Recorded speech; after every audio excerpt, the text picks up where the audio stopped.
Alle 10:30 le dosi di vaccino somministrate erano, come scritto, 285.799, che si traducono in 108.841 persone che hanno completato il ciclo di vaccinazione previsto. Sono quasi 110.000 le persone che in Veneto hanno già completato il ciclo della vaccinazione anti-Covid. Il più anziano ha 110 anni, ma la classe d'età al momento dominante è quella tra i 50 e i 59. Più di 60.000 vaccinati sono operatori di strutture sanitarie pubbliche e private. Quasi 20.000 sono ospiti di strutture sociosanitarie.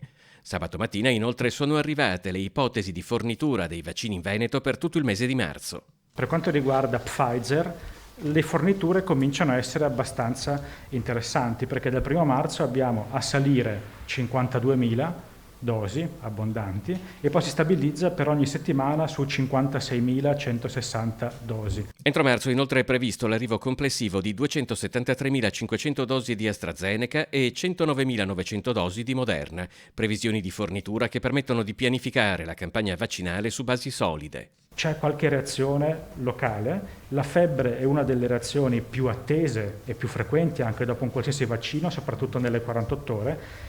Qualche decina di segnalazioni di febbre c'è stata, stiamo parlando di circa 6.700 somministrazioni di AstraZeneca. La precisazione del direttore dell'unità di prevenzione e sanità pubblica della Regione Veneto arriva dopo diversi casi di insegnanti rimasti a casa da scuola dopo la vaccinazione anti-Covid con AstraZeneca.